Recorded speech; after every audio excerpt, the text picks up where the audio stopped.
कहानी की शुरुआत होती है अमेज़न की एक प्राचीन कहानी से, जिसके मुताबिक जंगल के अंदर एक जादुई पेड़ मौजूद था जिसे टीयर्स ऑफ द मून कहा जाता था। कहते थे कि उसके फूल की सिर्फ एक पंखुड़ी किसी भी जख्म को भर सकती थी और किसी भी श्राप को मिटा सकती थी। सदियों से कई लोग उस पेड़ की तलाश में निकले थे, लेकिन उनमें सबसे मशहूर था स्पेनिश योद्धा सैम। वो हर हाल में उस जादुई शक्ति को पाना चाहता था। फिर सैम और उसके आदमियों ने अमेज़न के खतरनाक जंगल का सामना किया, लेकिन कुछ समय बाद जंगल के असली रक्षकों ने उसे ढूंढ लिया और उसकी जान बचा ली। जैसे ही सैम ठीक हुआ तो उसने उनसे एरोहेड मांग लिया, जो उस जादुई पेड़ तक पहुंचने की चाबी माना जाता था। लेकिन रक्षकों ने इसके लिए साफ मना कर दिया, इसलिए सैम ने उन पर हमला कर दिया। मगर उसकी इस गलती की कीमत उसे बहुत महंगी पड़ी। सैम और उसके साथियों को एक श्राप मिल गया कि आज के बाद वो अमेज़न नदी के इलाके से कभी बाहर नहीं जा पाएंगे। फिर कहानी प्रेजेंट में आ गई, जहाँ बिल नाम का आदमी कुछ लोगों के सामने इसी कहानी के बारे में बात कर रहा था।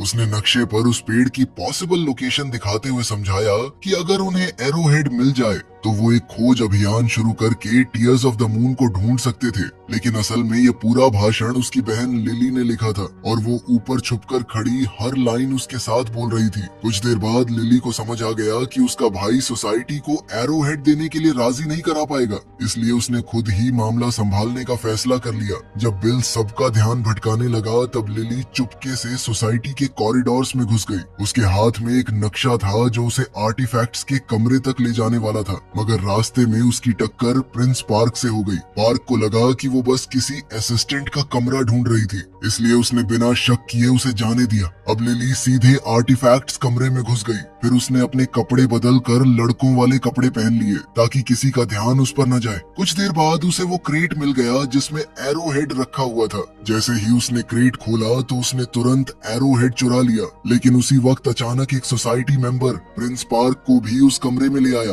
पता चला कि पार्क भी उसी एरोहेड की तलाश में था और जैसे ही उन्होंने क्रेट खोलकर देखा तो एरोहेड गायब था। तभी अचानक पार्क की नजर लिली पर पड़ी, जो वहां से भागने की कोशिश कर रही थी। प्रिंस पार्क ने तुरंत अपने आदमियों को लिली को पकड़ने का हुक्म दिया, लेकिन लिली इतनी आसानी से हार मानने वाली नहीं थी। उसने अपनी चालाकी और फुर्ती का इस्तेमाल करते हुए एक एक करके सबको चकमा दे दिया, लेकिन आखिर में उसका सामना खुद पार्क से हुआ और उसने लिली को रोक लिया और अगले ही पल लिली लाइब्रेरी की खिड़की से बाहर जा गिरी। लेकिन खुशकिस्मती से उसने वहां मौजूद एक सीढ़ी को पकड़ लिया, पर फिर पार्क ने सीढ़ी पर लगी रस्सी खोल दी, जिससे वो और ज्यादा दूर झूल गई। तब पार्क ने उससे कहा कि अगर उसे मदद चाहिए तो एरोहेड उसके हवाले कर दे। फिर लिली ने बिना कुछ कहे उसकी तरफ बॉक्स फेंक दिया और खुद सीधे उस बस में कूद गई जो उसके भाई बिल ने ऐन मौके पर उसके लिए रोकी थी। फिर पार्क ने तुरंत बॉक्स खोला, लेकिन ये क्या, अंदर एरोहेड था ही नहीं। ये देखकर सोसाइटी का एक मेंबर उससे माफी मांगने लगा, लेकिन जैसे ही पार्क को पता चला कि लिली कौन थी, उसने गुस्से में आकर सबको मार डाला। फिर कुछ समय बाद हम देखते हैं कि लिली और बिल अमेज़न जाने की तैयारी कर रहे थे। उनका मकसद उस जादुई पेड़ यानी टीयर्स ऑफ द मून को ढूंढना था। उन्हें पूरा यकीन था कि उस जादुई पेड़ की मदद से दुनिया की कई जानलेवा बीमारियों का इलाज मिल सकता था। उन्होंने अपना पूरा रूट प्लान कर लिया था। अब सिर्फ एक चीज की कमी थी, उन्हें एक ऐसे बोट के कैप्टन की जरूरत थी जो उन्हें अमेज़न नदी के अंदर तक ले जा सके। इसके बाद हम अमेज़न जंगल को देखते हैं, जहां एक पुरानी और काफी खतरनाक दिखने वाली बोट पर कुछ इंग्लिश टूरिस्ट्स क्रूज का मजा ले रहे थे। इस बोट का कैप्टन यानी स्किपर था फ्रैंक, एक ऐसा आदमी जो लोगों को बेवकूफ बनाकर पैसे कमाने में माहिर था। उसने अपने पूरे क्रूज बिजनेस को एक ही आइडिया पर खड़ा किया था कि अमेज़न की हर चीज इंसान को मार सकती थी। इसी डर का फायदा उठाकर वो टूरिस्ट से ज्यादा पैसे वसूल करता था। वो तरह तरह के नाटक और ट्रिक्स करता ताकि सबको लगे कि वो किसी जानलेवा एडवेंचर का हिस्सा बने हुए थे।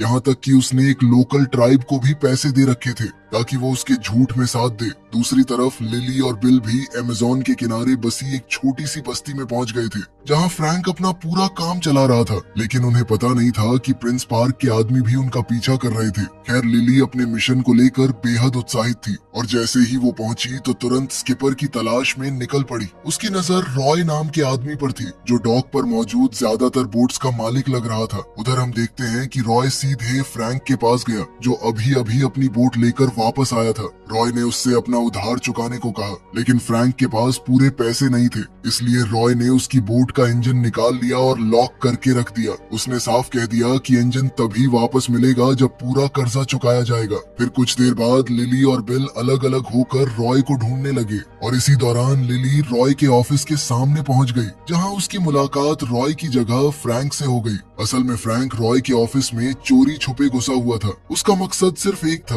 अपनी बोट का इंजन वापस लेने के लिए चाबी चुराना। लेकिन जब लिली वहां पहुंची तो उसने तुरंत खुद को रॉय बता दिया ताकि उस पर कोई शक न हो। फिर लिली ने बताया कि उसे अमेज़न नदी के अंदर एक खास जगह तक जाना था और वो इस काम के लिए अच्छे खासे पैसे देने को तैयार थी। पैसे का नाम सुनते ही फ्रैंक ने दरवाजा खोल दिया। लिली सीधे अंदर घुस गई और बिना वक्त गवाए उसे नक्शा दिखाकर बताने लगी कि उसे कहाँ पहुंचना था। वहीं फ्रैंक अब भी रॉय बनने का नाटक कर रहा था। उसने कहा कि जहाँ लिली जाना चाहती थी वो जगह बेहद खतरनाक है। खैर, फिर उसने पूछा कि ये नक्शा उसे मिला कहाँ से। तब लिली ने बात को टालते हुए कहा कि ये बहुत ही पुराना और सटीक नक्शा है, साथ ही ये उसके पिता की आखिरी निशानी है, जो बचपन से उसे टीयर्स ऑफ द मून की कहानियां सुनाया करते थे। ये सुनकर फ्रैंक हंस पड़ा और उसने मजाक में लिली को किसी और एडवेंचर पर जाने की सलाह दे दी। तभी लिली की नजर उस बॉक्स पर पड़ी जिसे फ्रैंक खोलने की कोशिश कर रहा था। उसने तुरंत समझ लिया कि फ्रैंक उसकी चाबी चुराना चाहता था, लेकिन हैरानी की बात ये थी कि उसने खुद ही बॉक्स खोल दिया।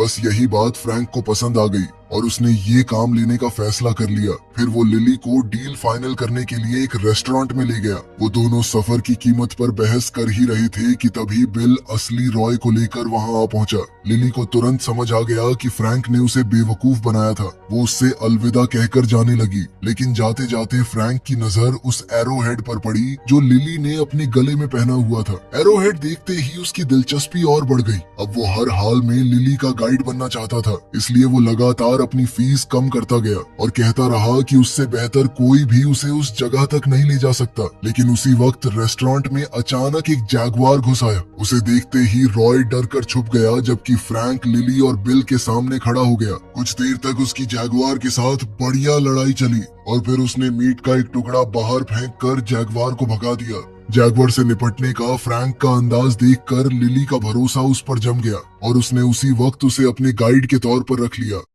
फिर कुछ समय बाद फ्रैंक डॉक पर उन दोनों को लेने पहुंच गया, लेकिन मुसीबतें अभी खत्म नहीं हुई थी। असल में प्रिंस पार्क के लिए काम करने वाले कुछ लोकल लोगों ने लिली को अगवा कर लिया। उधर फ्रैंक और बिल रॉय के आदमियों से बचने के लिए बोट लेकर निकल पड़े। खुशकिस्मती से लिली ने भी ज्यादा देर नहीं लगाई। उसने डॉक के आसपास जबरदस्त दौड़ भाग और चालाकी दिखाते हुए अपने किडनैपर्स से छुटकारा पा लिया और आखिरकार फ्रैंक और बिल ने उसे बोट पर चढ़ा लिया। फिर जैसे ही तीनों वहां से दूर निकलने लगे तो पार्क को खबर मिल गई कि लिली उसके हाथ से निकल चुकी थी। ये सुनते ही उसने अपने आदमियों को सबमरीन ऊपर लाने का हुक्म दिया। वो किसी भी कीमत पर टीयर्स ऑफ द मून तक पहुंचना चाहता था, क्योंकि उसका मानना था कि उसकी शक्ति जर्मनी को वर्ल्ड वॉर 1 जीतने में मदद कर सकती थी। अब सबसे पहले पार्क ने उनकी बोट पर गोलियां चलानी शुरू कर दी, लेकिन जब उससे कोई फायदा नहीं हुआ तो उसने सीधे उन पर टॉर्पीडो दाग दिया। ऐसा लग रहा था कि अब तो सैम और उसके साथियों का बचना नामुमकिन है। लेकिन आखिरी पल पर फ्रैंक ने अपनी बोट को इतनी चालाकी से मोड़ दिया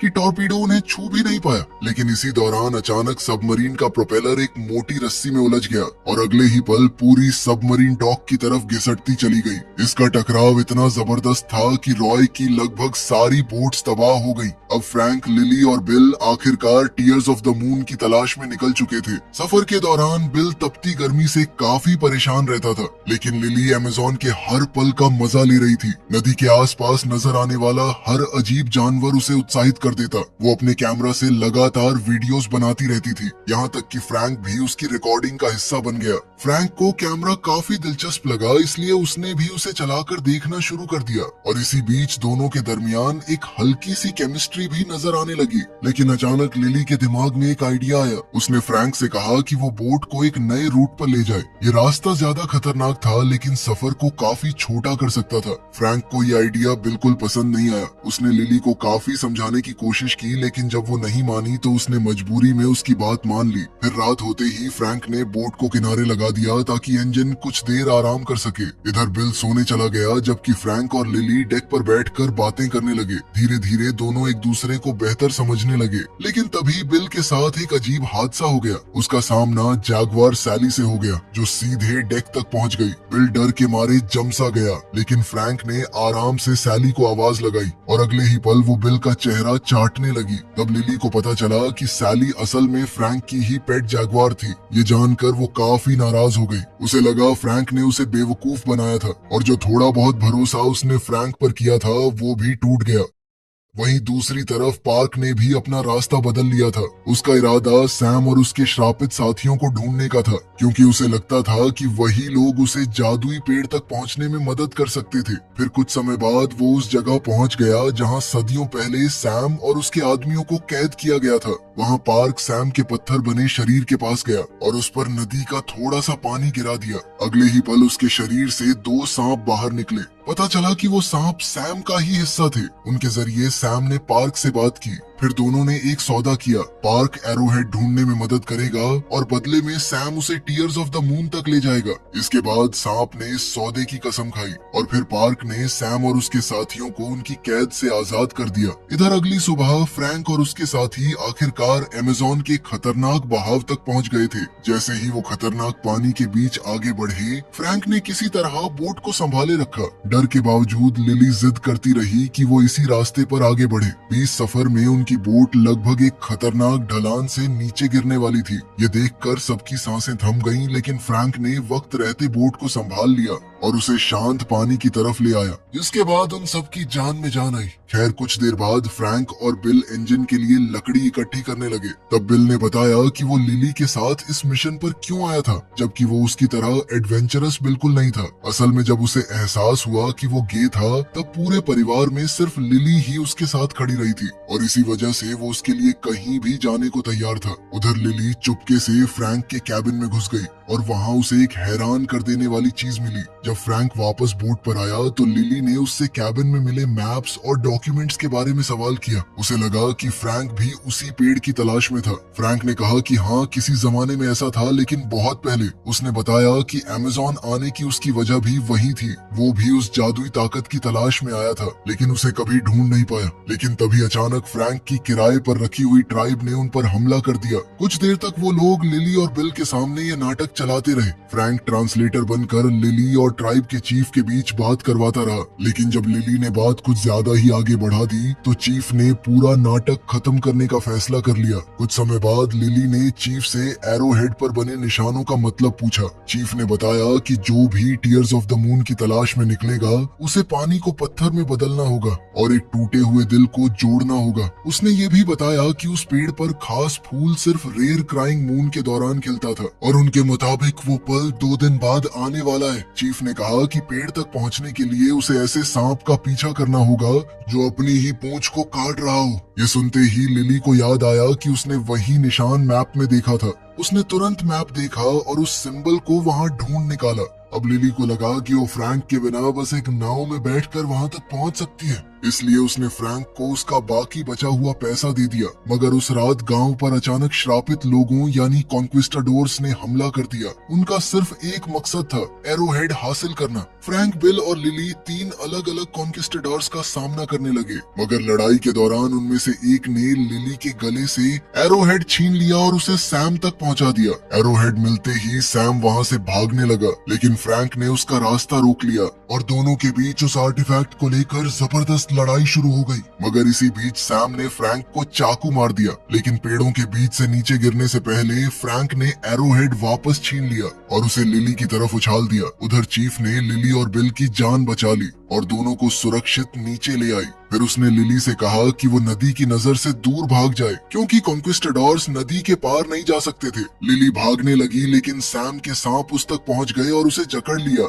सैम कुछ कर पाता उससे पहले ही जंगल ने उसे और उसके साथियों को घसीटकर वापस नदी की तरफ खींच लिया। जब कॉन्क्विस्टाडोर्स ने खुद को संभाला तब उन्हें समझ आ गया कि लिली तक पहुंचने के लिए अब उन्हें पार्क की मदद चाहिए थी। तब सैम के एक साथी ने अपनी मधुमक्खियां पार्क के पास भेज दी ताकि उसे उनकी हालत की खबर मिल सके। फिर अगली सुबह लिली ने फ्रैंक को देखा और उसे लगा कि वो बिल्कुल ठीक ठाक था। लेकिन जब चीफ और बिल वहाँ पहुंचे तब उनकी नजर फ्रैंक की पीठ में घुसे हुए चाकू पर पड़ी। अब फ्रैंक के पास सच बताने के अलावा कोई रास्ता नहीं बचा था। उसने कबूल किया कि वो भी कभी सैम के कॉन्क्विस्टाडोर्स में से एक था, लेकिन वो और कुछ समझा पाता उससे पहले लिली को उसके शरीर से चाकू निकालना पड़ा। मगर हैरानी की बात ये थी कि चाकू निकालने के बाद भी फ्रैंक को जरा सा नुकसान नहीं हुआ। ये देखकर बिल वहीं बेहोश हो गया। खैर कुछ देर बाद लिली ने उसे होश में लाकर अलविदा कहा। उसने बताया कि सफर का बाकी हिस्सा वो सिर्फ फ्रैंक के साथ तय करेगी। उधर श्रापित कॉन्क्विस्टाडोर्स की मधुमक्खियां पार्क की सबमरीन तक पहुंच गई थी। पार्क ने उन्हें अंदर बुलाया। उनमें से एक मधुमक्खी ने मैप पर एरोहेड की लोकेशन दिखाई। फिर दोनों के बीच पूरी बातचीत हुई, जिसे देखकर पार्क के साथी भी हैरान रह गए। इधर सफर के दौरान फ्रैंक और लिली उसकी पिछली 400 सालों की जिंदगी के बारे में बात करने लगे। फ्रैंक ने बताया कि वो सैम का सबसे करीबी दोस्त था। इसी वजह से वो उसके साथ टीयर्स ऑफ द मून की तलाश में अमेज़न आया था, क्योंकि सैम अपनी बेटी को मौत के मुंह से बचाना चाहता था। फ्रैंक सैम के लिए नक्शे बनाता था और नदी का वो मैप जो लिली इस्तेमाल कर रही थी वो भी फ्रैंक ने ही बनाया था। फ्रैंक ने सैम के साथ जंगल की गहराइयों तक सफर किया था ताकि टीयर्स ऑफ द मून का जादुई फूल ढूंढ सके। लेकिन जब उसने देखा कि जिस ट्राइब ने उनकी जान बचाई थी सैम उनके साथ क्या करने को तैयार था, तब उसे समझ आ गया कि वो इसका हिस्सा नहीं बन सकता। फ्रैंक ने सैम को चीफ की बेटी की जान लेने से रोक दिया। इसी दौरान वो लड़की एरोहेड लेकर भाग निकली और अपनी आखिरी सांस लेते हुए चीफ ने सैम और उसके साथियों को श्राप दे दिया। इस तरह साल बीतने लगे और फ्रैंक और सैम बार बार एक दूसरे से टकराते रहे। आखिरकार फ्रैंक ने सैम और उसके आदमियों को एक गुफा में कैद कर दिया, जहाँ से जंगल उन्हें वापस नदी तक नहीं ले जा सकता था। अगले 300 सालों तक जंगल ने उनके शरीरों को तोड़ मरोड़ दिया और धीरे धीरे उन्हें डरावने राक्षसों में बदल दिया। लिली ये सब ध्यान से सुनती रही। फिर उसने फ्रैंक से पूछा कि उसने पिछले 300 साल कैसे गुजारे। फ्रैंक ने बताया कि उसने वही शहर बसाया था जहां लिली उसे मिली थी। इन सालों में उसने कई दोस्त बनाए और उन्हें खोया भी। बाद में उसने टीयर्स ऑफ द मून की तलाश शुरू की। उसने अपनी बोट बनाई और पूरी नदी छान मारी, लेकिन उसे कुछ नहीं मिला। आखिर में थक हार कर उसने तलाश छोड़ दी और वो टूरिस्ट गाइड बन गया। अपनी इस बेहद लंबी जिंदगी में उसने काफी सारी बड़ी बिल्लियों को भी पाला। उधर प्रिंस पार्क अपनी सबमरीन में बिल तक पहुंच गया। उसने बिल को पकड़ लिया और उसे मजबूर किया कि वो टीयर्स ऑफ द मून की लोकेशन बता दे। मजबूरी में बिल ने मैप पर जगह दिखा दी। इसके तुरंत बाद पार्क ने कॉन्क्विस्टाडोर्स की मधुमक्खियों को मार डाला ताकि वो ये जानकारी सैम तक न पहुंचा सके। इधर फ्रैंक और लिली भी उसी जगह की तरफ बढ़ रहे थे। सफर के दौरान फ्रैंक ने लिली को बताया कि जब उसे टीयर्स ऑफ द मून का फूल मिल जाएगा तब वो क्या करेगा। उसने कहा कि उसके पास 2 रास्ते होंगे और वो वही रास्ता चुनेगा जो आखिरकार उसे सुकून दे सके। अगले दिन वो नदी के एक ऐसे हिस्से तक पहुंच गए जहां आगे बढ़ने का कोई रास्ता नजर नहीं आ रहा था। लिली को लगा कि शायद वही वो जगह थी जिसका जिक्र एरोहेड में था, जहां पानी पत्थर में बदल जाता था। तब फ्रैंक नदी में छलांग लगाकर नीचे गया। वहां उसे एक प्राचीन चेम्बर मिला जहां एक लीवर लगा हुआ था, लेकिन वापस आकर उसने लिली को बताया कि उसे ही अंदर जाकर लीवर खोलना पड़ेगा, क्योंकि वो खुद उस जगह में फिट नहीं हो सकता था।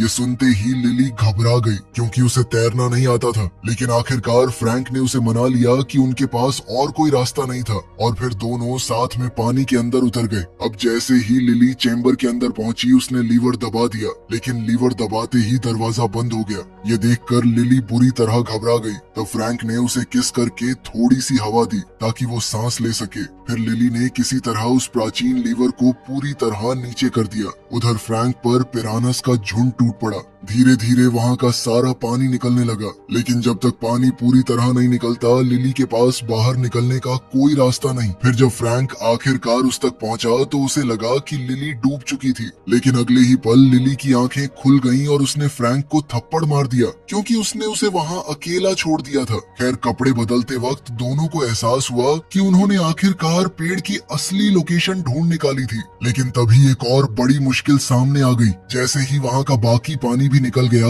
उन्होंने देखा कि पार्क भी वहाँ मौजूद था और उसने बिल को अपना कैदी बना रखा था। मामला और भी खराब तब हुआ जब कॉन्क्विस्टाडोर्स की एक मधुमक्खी जो चुपके से उनका पीछा कर रही थी वापस जाकर श्रापित कॉन्क्विस्टाडोर्स को भी लोकेशन बताई। तभी पार्क ने लिली से एरोहेड छीन लिया। फिर उसने फ्रैंक को मजबूर किया कि वो अपनी स्टीम बोट से सबको उस गुफा के अंदर ले चले जहाँ वो जादुई पेड़ मौजूद था। मगर जब वो पेड़ तक पहुँचे तो वो सदियों से मरा हुआ लग रहा था। तब पार्क ने लिली से कहा कि वो पेड़ पर फूल खिलाए, क्योंकि ये करना कैसे है ये बहुत कम लोग जानते थे। लेकिन लिली ने मना कर दिया। फिर फ्रैंक ने कहा कि वो ये काम करेगा, लेकिन बदले में उसे फूल की एक पंखुड़ी चाहिए होगी। अब पार्क इस बात पर मान गया, लेकिन उसने बिल को अपने पास ही बंधक बनाए रखा। फिर फ्रैंक ने पार्क से एरो हेड लिया और आगे बढ़ने का रास्ता ढूंढने लगा। जब वो तुरंत कामयाब नहीं हुआ तो पार्क ने लिली को भी उसकी मदद करने पर मजबूर कर दिया। फिर दोनों ने मिलकर पहेली सुलझानी शुरू की और तब उन्हें पता चला कि एरो हेड असल में एरो हेड था ही नहीं। दरअसल वो एक दिल था। निशानों के मुताबिक उन्होंने उसे तोड़ दिया और उसके अंदर से एक जादुई टुकड़ा निकाला। फिर उस टुकड़े को पत्थर के एक हिस्से पर रखा गया और जुड़े हुए दिल को दूसरी तरफ। जैसे ही यह हुआ, पेड़ की जादुई ताकत सामने आने लगी। चांदनी की रोशनी में वो पेड़ धीरे धीरे खिलने लगा और कुछ ही पलों में वो पूरी तरह फूलों से भर गया। लेकिन पेड़ के खिलते ही लिली ने फ्रैंक को गोली मार दी। गोली लगते ही फ्रैंक गुफा की गहराई में जा गिरा। उधर पार्क ने तुरंत अपने आदमियों को हुक्म दिया कि क्राइंग मून के खत्म होने से पहले सारी पंखुड़ियां तोड़ ली जाए। इसी बीच फ्रैंक ने पार्क के आदमियों से बिल को बचा लिया। फिर सैली की मदद से दोनों ने मिलकर स्टीम बोट पर दोबारा कब्जा कर लिया। फिर लिली पेड़ पर चढ़ गई ताकि एक पंखुड़ी हासिल कर सके, लेकिन क्राइंग मून के खत्म होने से पहले उसे तोड़ने के लिए उसे बहुत तेजी से दौड़ना पड़ा। आखिरकार उसने टीयर ऑफ द मून की एक पंखुड़ी तोड़ ली, लेकिन उस पल वो पेड़ से नीचे गिर गई और वहाँ प्रिंस पार्क पहले से मौजूद था। उसने एक बार फिर लिली को धमकाया और कहा कि पंखुड़ी मेरे हवाले कर दो, वरना तुम्हें और तुम्हारे भाई को कोई नहीं बचा पाएगा। तभी अचानक पूरा पेड़ टूटने लगा। अपनी जान बचाने के लिए लिली ने पंखुड़ी छोड़ दी और पार्क को पकड़ लिया। वहीं दूसरी तरफ फ्रैंक ने गिरती हुई पंखुड़ी को पकड़ लिया। लेकिन कहानी अभी खत्म नहीं हुई थी। तभी श्रापित कॉन्क्विस्टाडोर्स भी पेड़ तक पहुंच गए और उन्होंने पार्क को मार डाला। उसके बाद वो लिली के पीछे पड़ गए, लेकिन फ्रैंक ने पंखुड़ी दिखाकर उनका ध्यान अपनी तरफ खींच लिया और उन्हें अपने पीछे आने पर मजबूर कर दिया। फ्रैंक ने बिल को सुरक्षित जगह पर छोड़ दिया और सैली को उसके साथ रुकने का हुक्म दिया ताकि वो बिल और लिली दोनों की हिफाजत कर सके। फिर लिली पेड़ से नीचे अपने भाई के पास आ गई और दोनों ने देखा कि फ्रैंक अपनी बोट को सीधे उस प्राचीन स्मारक की तरफ ले जा रहा था। कॉन्क्विस्टाडोर्स पंखुड़ी हासिल करने के लिए फ्रैंक से लड़ने लगे, लेकिन फ्रैंक ने एक एक करके सबका सामना किया और उन्हें रोकता रहा। आखिर में उसका सामना सैम से हुआ। सैम ने एक बार फिर उससे पंखुड़ी मांगी, लेकिन तब पता चला कि असली पंखुड़ी तो बिल के पास थी ताकि वो उसे लिली को दे सके। अगले ही पल बोट जाकर उस प्राचीन स्मारक से टकरा गई और इस टक्कर की वजह से नदी का पानी गुफा के अंदर आना बंद हो गया। जंगल ने तुरंत कॉन्क्विस्टाडोर्स को अपनी गिरफ्त में ले लिया और क्योंकि अब वो नदी तक नहीं पहुंच सकते थे, जंगल ने फ्रैंक समेत सभी कॉन्क्विस्टाडोर्स को दोबारा पत्थर बना दिया। कुछ देर बाद लिली उस जगह पहुंची और उसने फैसला किया कि वो पंखुड़ी फ्रैंक को देगी ताकि उसका श्राप टूट सके। इस फैसले के साथ ही उसने इंसानियत की मदद करने का अपना सपना भी दांव पर लगा दिया। लेकिन हैरानी की बात ये थी कि कुछ भी नहीं हुआ। मजबूर होकर लिली और बिल वहाँ से चले गए, जबकि सैली अपने मालिक का इंतजार करती रही। तभी लिली को सैली के जोर जोर से गरजने की आवाज सुनाई दी। वो पलटकर देखती है और देखकर हैरान रह गई। फ्रैंक जिंदा हो चुका था। लिली दौड़कर सीधे उसकी बाहों में जा पहुंची और तब उन्होंने देखा कि जादुई पेड़ ने उनके लिए एक और पंखुड़ी छोड़ दी थी। फिर कुछ समय बाद सब लोग वापस शहर लौट आए। अब फ्रैंक ने रॉय को अलविदा कहा और अमेज़न के उन जंगलों से लंदन की ओर निकल पड़ा। आखिरी सीन में हम लंदन की सड़कों पर अपने हीरो हीरोइन को देखते हैं। दोनों एकदम खुश हैं और अपने पालतू बिल्ले के तौर पे